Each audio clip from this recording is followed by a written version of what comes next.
Magandang umaga mga kaagila. Panibagong umaga katapay ay sariwang balita. Ako si Hedjuan Sayer Ramos. At ako naman si Krisha May Salvador. Narito ang mga usaping dapat pagtuunan ng pansin. Maginhawa Community Pantry sa Quezon City. Patuloy pa rin na dinarayo ng mga nais Kasi mag-donate. wala rin naman tao sa Reklamong rape with homicide laban sa 11 respondents sa Spain Vicente Peace, Binasol. Lagay ng trapiko sa piling daan sa Malasiki ating alamin. Pero sa kabila nito, mayroon ding namang hanggang sa ngayon ay di pa rin nabibigyan ng go signal. Isa sa mga ito ay ang sepak takraw. Rookie Big Men. Extra motivation kay Almazan. Lagay ng panahon, pakatutukan. India overwhelmed by world's worst COVID crisis. President Biden pledged 50% cut in U.S. carbon emissions at Global Climate Summit. Iya Arellano, binuking ng kanyang asawa matapos picturean nito habang nagtatrabaho. At SB 19, tutulong sa mga frontliners.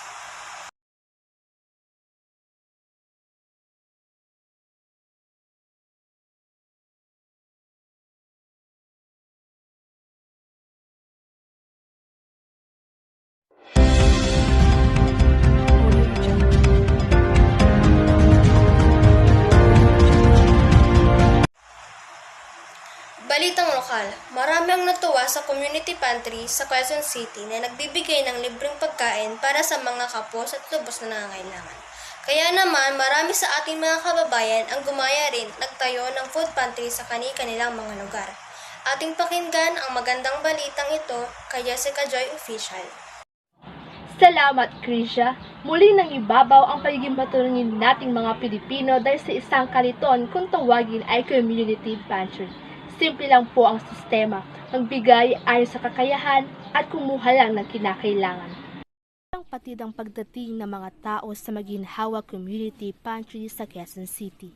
Isang maliit na kariton malapit sa kanto ng Maginhawa Street at Magiting Street sa Diliman, na may mga libreng pagkain, alkohol, gamot, vitamins at iba pang pangunahing pangangailangan ngayong may pandemya. Pawang galing ito sa mga donasyon. Bukas din ito sa lahat. Malinaw sa nakapaskilang patakaran, magbigay ayon sa kakayahan at kumuha lang na naayon sa pangangailangan. Tinayo ito ni Ana Patricia kahapon dahil alam daw niya kung gaano kahirap ang buhay ngayong may pandemya. Dahil apektado rin ng lockdown ang maliit niyang furniture shop. Nagsimula ang Maginhawa Community Pantry sa mga tulong din na nakuha ni Ana Patricia. Iniipon ko po yung mga ayuda, mga ayudang bigay din and grocery ko.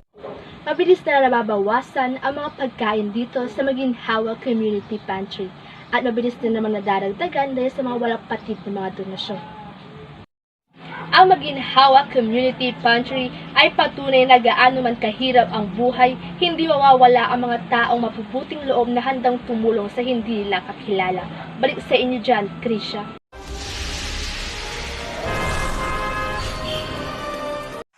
Dahil umano sa health protocols ay naging maluwag ang ilan sa mga kalye sa munisidad ng Malasiki. Isa na rito ang highway ng Nalson Sur. Maryport, si Mariel Manipon. Dito sa kahabaan ng highway ng Northern Sur, ay makikita naman natin ang mga pa rin ang galing ng mga sasakyan. At naman ay magpatuloy pa rin nakaabang ang ating mga police officers upang i-check kung ang mga tao ba ay sumusunod sa protocols ng pandemya upang mas siguro ang kaligtasan ng bawat pasahero at ng mga driver.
balitang sports naman tayo mga kaagila.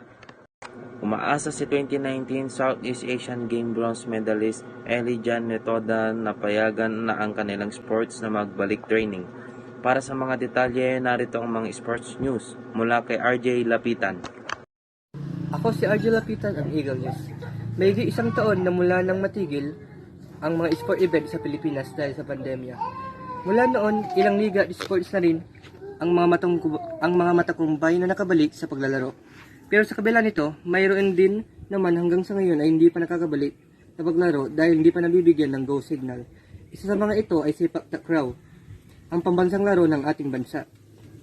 Kaya naman, sa isang panayam ng Eagle News, hindi mapigilan ni Elijan Metoda ng Philippine Sepak Takraw Team na makaramdam ng inggit sa mga ilang bansang nakakapaglaro na muli. Bukod sa unsaming team trainings, nakansela rin ang tournament na sasalihan ng kupunan na magsisilbi sa ng paghanda sa pabarating na Vietnam Southeast Asian Game sa Nobyembre. Isa ang sepak takraw team sa nagpapakita ng kahangahangang 2019 SEA Games performance matapos kumapon ng 2 golds and 3 bronze medals. Ako si RJ Lapitan, muli ang Eagle News.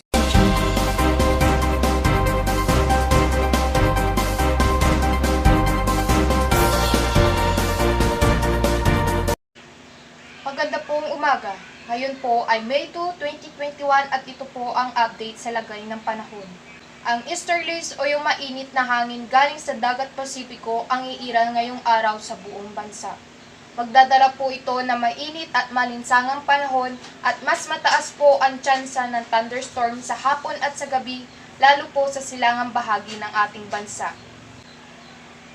Ang good news, wala pa naman po tayo na monitor na sama ng panahon na posibleng mabuo or makapekto sa ating bansa even next 3 to 5 days. Para sa maging kalagayan ng panahon, sa Luzon kasama po ang Metro Manila, aasahan po ngayon araw ang mainit at maalinsangang panahon. At muli, mas mataas po ang tsansa ng isolated thunderstorm sa hapon at sa gabi lalo na po sa silangang bahagi ng ating bansa. Ang maximum temperature ngayong araw sa Baguio City ay 23 degrees Celsius. Sa Tagaytay naman po ay 29 degrees Celsius. At dito naman po sa Legazpi City, 31 degrees Celsius. At dito naman po sa Metro Manila, sa Puerto Princesa ay 32 degrees Celsius. At sa Tugigaraw, Calayan Islands ay 33 degrees Celsius. Makakaranas rin po na mainit at malinsangang panahon ang buong Visayas at Mindanao. Diyan sa may Mindanao po, mas malakas ang thunderstorm sa hapon at sa gabi. Posible rin po iyan magdulot ng biglang pagbaha at pagguho ng lupa at kaya't pagtibayong pag-iingat at paalala sa ating mga kababayan dyan. Maximum temperature ngayon sa Cebu, Tacloban, 31 degrees Celsius. Samantalang sa Cagayan de Oro, Davao, Iloilo, 32 degrees Celsius. At sa Zamboanga, 33 degrees Celsius. Malaya po makakapaglayag mga kababayang mangingisda at yung mga maliliit na sasakyang pangdagat dahil wala po tayong naaasahang mataas na alon.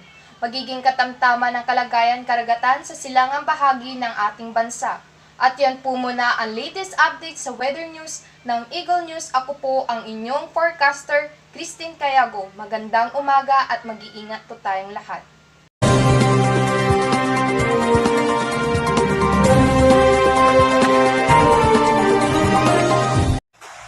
Balitang international naman po tayo mga kaagila. India is in need of help as they are fighting for the second wave of coronavirus. Let's hear Cristina Alcantara for the latest update. Cristina? International help is being pledged for India as it battles a ferocious second wave of coronavirus described by Prime Minister Narendra Modi as a storm that has shaken the nation. Almost 350,000 new infections were recorded in India. In the latest 24-hour period, 2,767 people have died, but experts say the actual numbers are likely to be much higher. As the epidemic continues to grow, hospitals are under pressure, with shortages of beds and critical supplies, including oxygen. In the capital, Delhi, COVID is now killing one person every 4 minutes. The capital is being ravaged at a frightening speed, With every fire that burns, India's self-belief is dying. Each funeral is a story of personal loss and national shame. Sharanjeev Malhotra has been helping to cremate for decades. Now, he barely stops working. I've never seen such a terrifying situation. I can't believe that we're in the capital of India. People are not getting oxygen and they are dying like animals, he says. We don't have enough resources to cremate them. Shivanji Mir is on the phone organizing oxygen for the hospital she works in. Nothing is being done. I don't know government is sleeping or what they are doing. I am totally disheartened in the situation which I am seeing. Government is a literal failure. A person cannot live here in Delhi. A person cannot even die peacefully in Delhi. She's waiting to cremate his grandfather who died, she says, because there was not enough oxygen. This night since last 1 week, I mean, at times we feel like crying because we are not able to help patient properly. Every day this is the same scenario. We are left only with 2 hours of oxygen, 3 hours of death, and we are only getting assurance from the system, no oxygen. And so, families are being told to organize oxygen. At the medical shop, these people with empty cylinders are waiting to buy their own supply for their loved ones who urgently need it. For many here, the government's promises of rushing in oxygen are coming too late. Families left asking why something so basic is unavailable. Even young people are dying. It's a very bad situation. If it keeps getting worse, we will have to burn bodies by the side of the road. This is Christina Alcantara from Eagle News reporting. Back to you, Grisea. We are saddened to hear that, Christina. Everyone, let's include them in our prayer.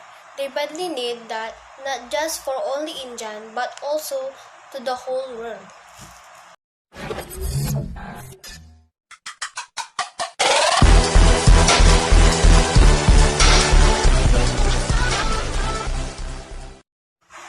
Iya Arellano, binuking ng kanyang asawa matapos picturean nito habang nagtatrabaho. Ating alamin kay Mariel Malipon ang behind the scene ni Iya. Mariel? Mula nang magsimula ang quarantine ay naka-work from home na si Iya Arellano. At nakikita naman natin na ito ay presentable kung humarap sa kamera. Ngunit ang kanyang asawa na si Drew Arellano ay pinakita ang tunay na look ng work at home ni Iya sa likod ng kamera habang ito ay nagtatrabaho. At sinare pa nito sa kanyang IG story ang behind the scene look ni Iya Arellano na naka-short at isa lamang ang tsinelas. Ayon pa sa caption nito ay my wife is always ahead of fashion curve. At maraming netizens naman dito ang natuwa sa post ni Drew Arellano. Showbiz News, balik sa'yo, Krisa. Ito talagang si Drew. We love you, Iya. Hello everybody! Kamusta naman kayong lahat? Mga kababayan! Amoy ulam na ba kayo? Gotta do! Amoy pawis na ba kayo? Amoy, my gosh! What you gotta do?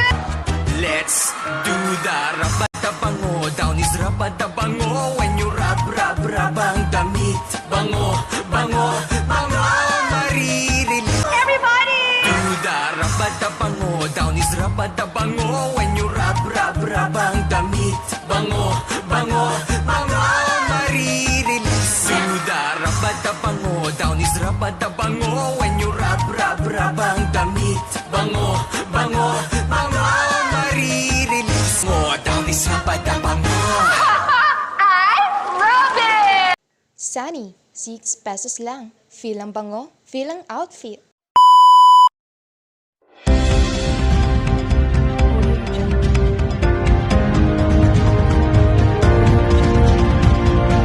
Tayo'y nagbabalik mga kaagila. Balitang lokal, may bagong impormasyon hatid sa Jessica Joy ukol sa kaso ni Christine Dacera, ang babae na tagpo ang wala ng buhay sa loob ng isang room. Jessica, anong balita? Ibinasura na ng Makati Prosecutor Office ang kasong rape and homicide na isinampa sa 11 respondents kaugnay sa pagkamatay ng flight attendant na si Christine Dacera. Kampo ni Dasera aapila raw sa Department of Justice. Halos 4 na buwan mula na matagpuan ng bangkay ng flight attendant na si Christine Dasera, ang sabi ngayon ng piskalya, walang sapat na batayan at probable cause para kasuhan ng rape with homicide ang 11 respondent sa huling kasama ni Christine. Papawalang sala ang aming mga kliyente dahil na rin sa medico-legal findings ng PNP, no, na walang homicide na nangyari at hindi rin na-rape si Christine.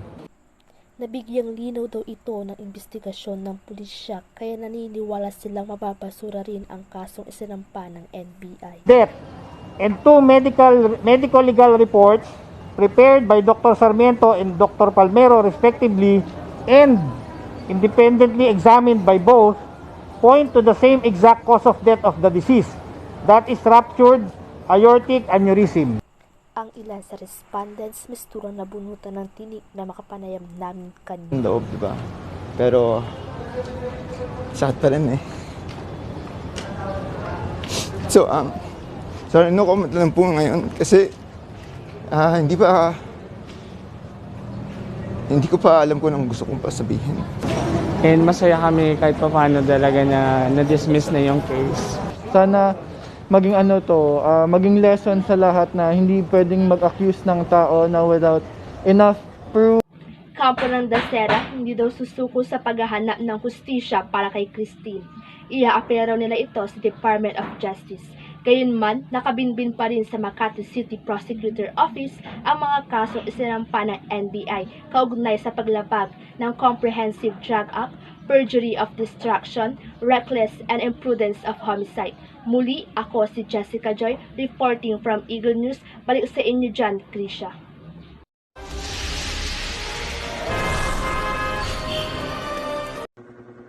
Atin namang alamin sa oras na ito ang lagay ng kalsada sa Barangay Bugtong, Munisipalidad ng Malasiki.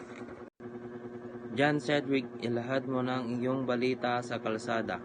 May traffic ba dyan? Salamat, Hedrian. Walang traffic rito kung mapapansin nyo sa aking kuran. Dito sa aking kinatatayuan ay talagang napakaluwag ng traffic sa mga oras na ito marahil sa paghigpit ng ating mga kapulisan para maiwasan ang pagtaas ng bilang ng kumpirmadong kaso ng COVID-19 na kung saan ay lahat ng mga mamayan ay dapat sumunod sa mga health protocol na pinanukala. Ito ang aking ulat sa kalsada. Jan Cedric Baunson, Eagle News. Balik dyan sa inyo, Adrian.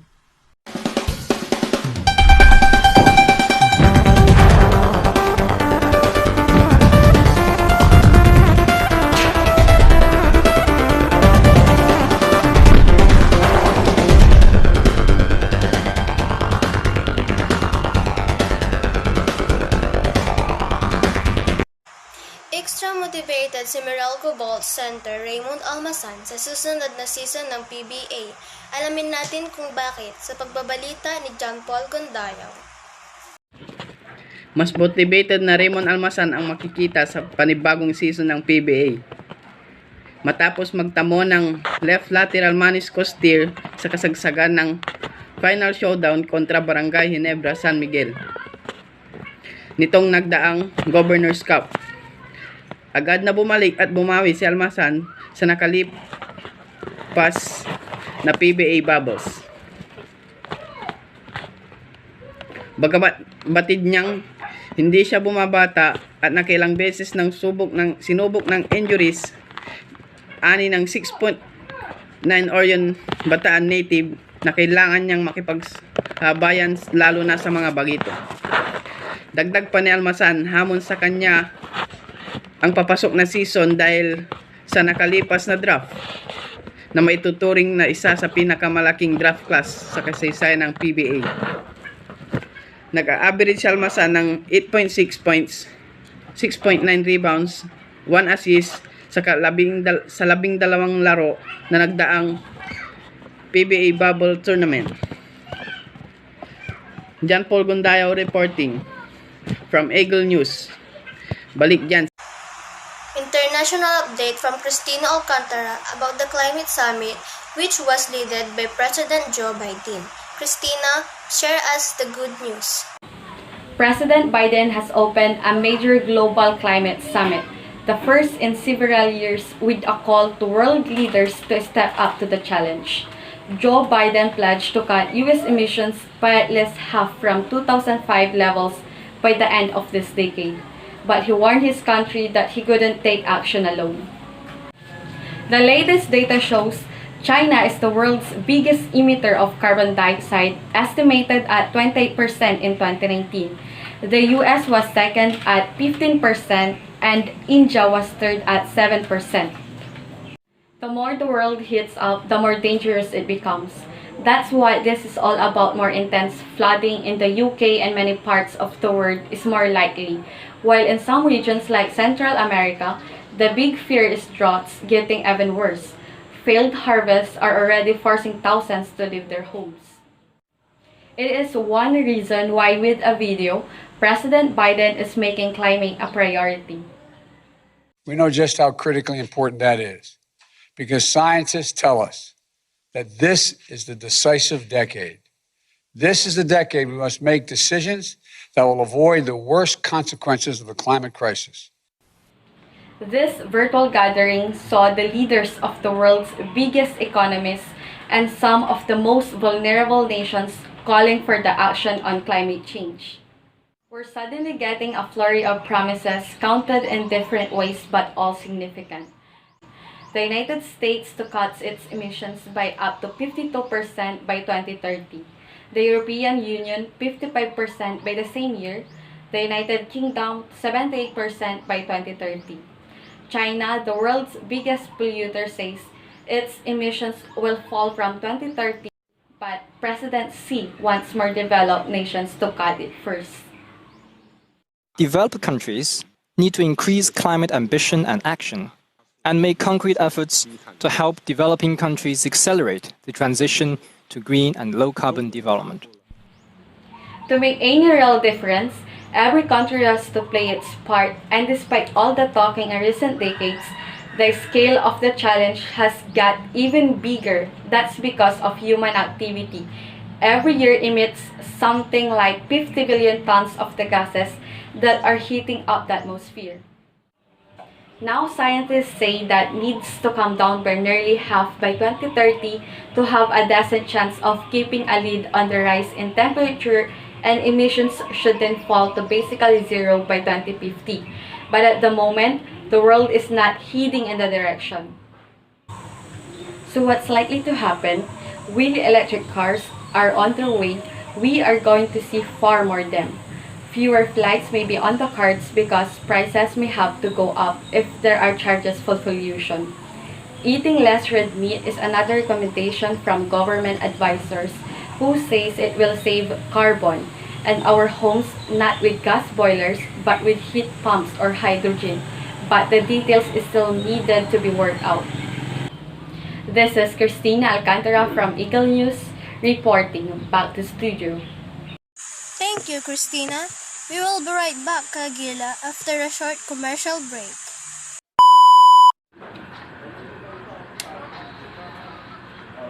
The Bluetooth device is ready to pair.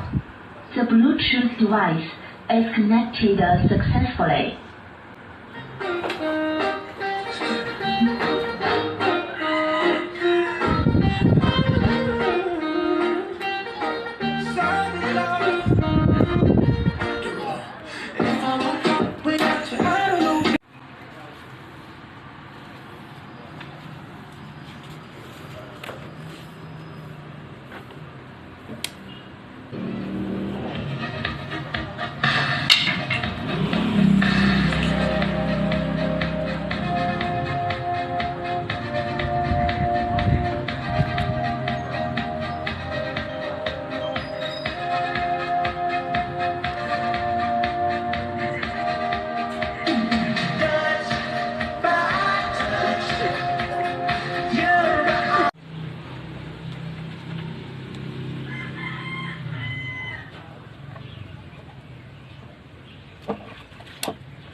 Bombo speaker can be used for karaoke. Its playtime can reach up to 3 hours at 75% volume.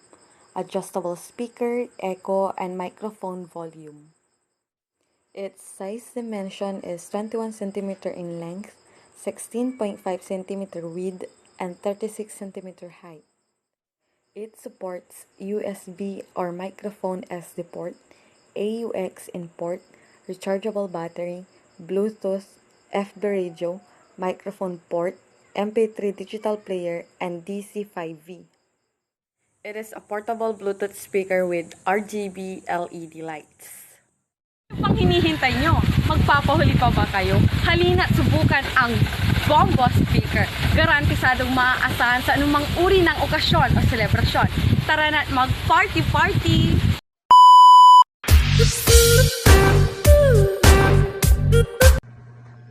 Tayo na may makinig sa practicality tip na hatid ni Christine Alcantara.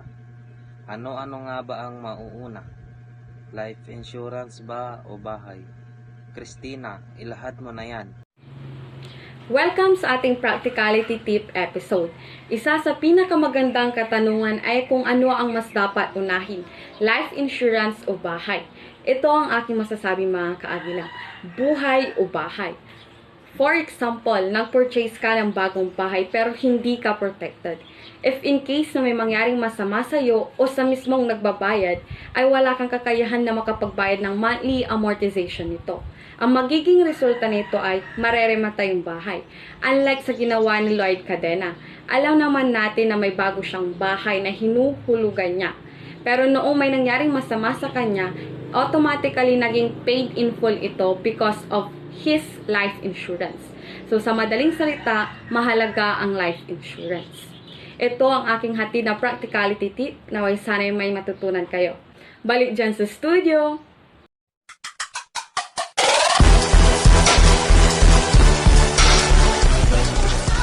Grupong SB19, tutulong sa ating mga frontliners na kung saan ang kanilang kikitain ay pangbibili ng kagamitan na lubos na makakatulong at magagamit ng mga frontliners. 8.5 million views and counting. Ganito kalakas ang music video ng What, ang comeback single ng pop group na SB19. Nakaririlis lang nitong Marso. Ingrandi rin ang production na may mensaheng empowerment at pagmamahal sa sarili.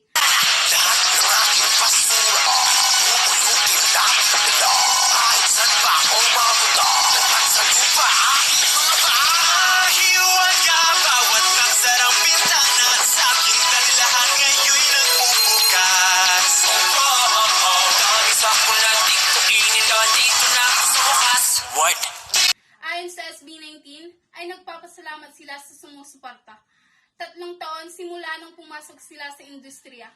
Tuloy-tuloy din ang paggawa ng ingay nila Josh, Paulo, Stelbs, Kenneth, Justin. Pumasok na din sila sa mundo ng fashion at ang malilikong nala mula dito ay mapupunta sa personal protective equipment ng mga frontliners. Nagbabalita, Mariel Manipon, Eagle News. Yan ang aming mga nahagilap na balita. Gaya ng agila, gagalugarin namin saan man sulok sa mundo para makapaghatid kami ng tapat na balita. Kami ang Eagle News, buong pusong magbabalita ng mga sariwang issue.